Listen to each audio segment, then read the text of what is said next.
안녕하십니까. 2018년 5월 28일 VON 논평을 말씀드리겠습니다.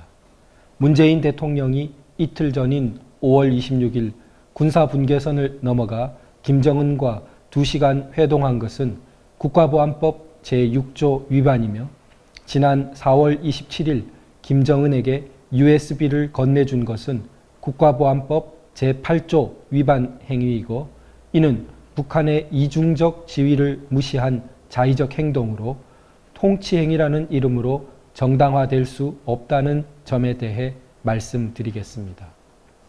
문재인 대통령은 2018년 5월 26일 국민들은 물론 만일의 사태 시 군 통수권을 가지는 자에게조차 통수권을 이양함도 없이 군사분계선을 넘어 북측 점령지역에서 2시간 동안 김정은과 회동하였습니다. 국가보안법 제6조 제1항은 국가의 존립, 안전이나 자유민주적 기본 질서를 위태롭게 한다는 정을 알면서 반국가단체의 지배하에 있는 지역으로부터 잠입하거나 그 지역으로 탈출한 자는 10년 이하의 징역에 처한다고 규정하고 있습니다. 군사분계선 이북지역은 반국가단체의 지배하에 있는 지역임에 이론의 여지가 없습니다. 잠입 탈출이란 몰래 오가는 것을 의미하는데 공개적이고 공론화된 과정과 적법한 절차를 거치지 않고 북측 지역으로 들어간 것이기에 잠입 탈출에 해당할 것입니다.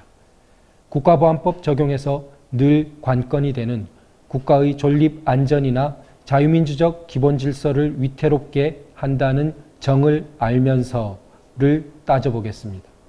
문 대통령은 대한민국의 군 통수권자로서 2시간 넘어 반국가단체 점령지역에 가 있으면서 만일의 사태 시 군을 통수할 후임 통수권자에게 통수권을 이양하지 않았습니다. 한반도는 휴전 상태로 언제든 남침이 개시될 수 있어 군 통수권은 잠시도 중단될 수 없는 것입니다. 극비리에 이루어진 데다 반국가단체 점령지역으로의 잠입 탈출이었기에 만에 하나 북의 태도가 돌변하여 문 대통령을 억압 감금하거나 강요에 의해 진심이 아닌 말을 하도록 강제하는 것 같은 상황이 발생했을 때 정확히 고리가 확인되지 않는 상황에서 군 통수권의 공백으로 국군의 초동 대응에 심각한 문제가 야기되었을 가능성을 배제할 수 없습니다.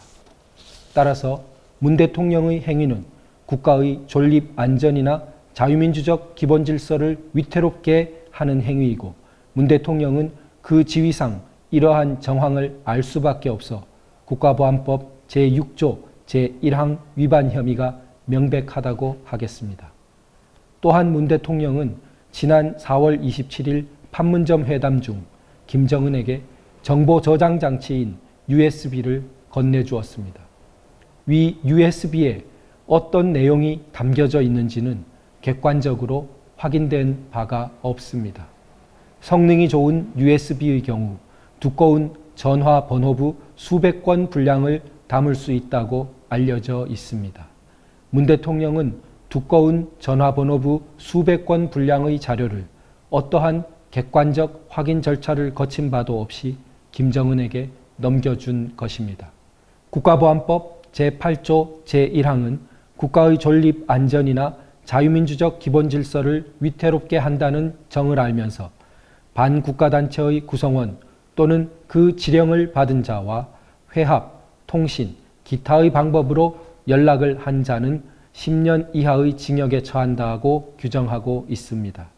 두꺼운 전화번호부 수백 건 분량의 자료가 들어가는 USB를 반국가단체인 북한 조선노동당 순회에게 건넨 행위는 반국가단체의 구성원과 기타의 방법으로 연락을 한 데에 해당하며, 그 자료의 내용에 대해 여야 의원이 함께 있는 국회 정보위원회 등을 통한 최소한의 객관적 확인 절차를 거친 바도 없기에 그 행위 자체로 법치주의와 권력분립, 적법 절차 원리를 근본으로 하는 자유민주적 기본 질서를 위태롭게 하는 행위이고, 그 USB에 담긴 내용이 어떤 경위로든 국가 기밀을 포함하고 있을 경우 국가의 존립 안전을 위태롭게 하는 행위에 해당되어 국가보안법 제8조 제1항 위반 혐의가 명백하다고 하겠습니다.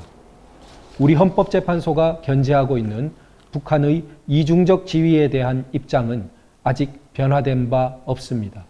헌법재판소에 따르면 북한은 조국의 평화적 통일을 위한 대화와 협력의 동반자임과 동시에 대남 적화 노선을 고수하면서 우리 자유민주 체제의 전복을 획책하고 있는 반국가단체라는 성격도 함께 갖고 있음이 현실인 점에 비추어 남북 교류 협력에 관한 법률 등이 공포 시행되었다 하여 국가보안법의 필요성이 소멸되었다거나 북한의 반국가단체성이 소멸되었다고는 할 수 없다고 합니다. 즉 북한은 한편으로 통일을 위해 대화 협력할 상대인 반면 다른 면으로 아직 우리 자유민주 체제의 전복을 획책하고 있는 반국가단체라는 이중적 성격을 가진다는 것입니다. 문 대통령의 행위를 고도의 정치성을 띤 행위로서 사법부의 법률적 판단의 대상이 되기에 부적절한 행위라 정의되는 통치행위라는 이름으로 정당화하는 입장이 있습니다.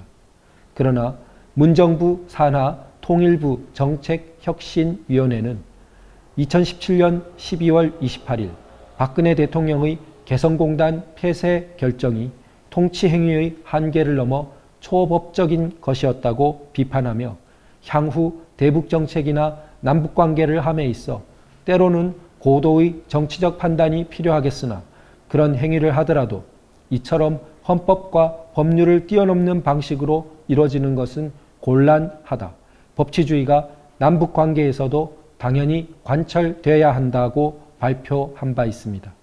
문 대통령이 김정은에게 내용에 대한 공적 확인 절차를 거치지 않은 USB를 건넨 행위 및 군 통수권 이양 조치도 없이 극비리에 반국가단체 점령 지역으로 잠입 탈출하여 2시간을 체류한 행위는 모두 헌법과 법률을 뛰어넘는 방식으로 이루어진 것으로 법치주의의 근본 원칙을 뒤흔들기에 족한 행위입니다. 문 대통령은 최소한의 공적 절차와 최소한의 예방 조치도 없이 자의적으로 행동하였습니다. 이는 만인이 법 아래 있고 만인이 법 앞에 평등하다는 법치주의의 근간을 뒤흔드는 것이며 모든 행정 절차가 적법 절차를 따라야 한다는 헌법 이념 및 대통령의 국가 보위 의무와 헌법 준수 의무를 저버린 것입니다. 국민의 안위를 보호하기 위해 취해진 개성공단 폐쇄 결정이 공단 입주업체로부터 헌법 소원을 당한 것과 이번처럼 국민 모두의 안위를 거대한 위험 속으로 몰아넣은 것이 동렬해서 비교될 수 없음도 분명합니다. 오직 대한민국 정통 세력을 공격하는 데만 수단적으로 법치주의란 말을 끌어와 결국 법치주의 자체를 겉가죽만 남기게 하는 저들의 행태를 똑바로 직시해야 함을 강조드리고자 합니다. 문 대통령의 행위는 통치행위라는 이름으로 정당화될 수 없으며 그 행위들은 통치행위의 정당한 한계를 넘어선 위법한 행위이고 위헌적인 행위입니다. 문 대통령은 국가보안법 제6조 및 제8조를 위반하였고 이 자체만으로도 법적인 탄핵 사유에 해당할 것입니다. 깨어있는 국민, 양심의 소리를 나누고 저항하는 국민만이 소중한 자유민주주의를 지키고 휴전선 너머로 이를 확산할 수 있습니다. 그 반대는 한반도 전체의 노예화일 뿐입니다. 애국국민 여러분, 한 사람이라도 더 깨어나고 옆 사람을 일깨워서 이 어두운 밤을 지나 축복된 한반도의 신새벽을 맞이해 나갑시다. 이상으로 2018년 5월 28일 VON 논평을 말씀드렸습니다. 감사합니다.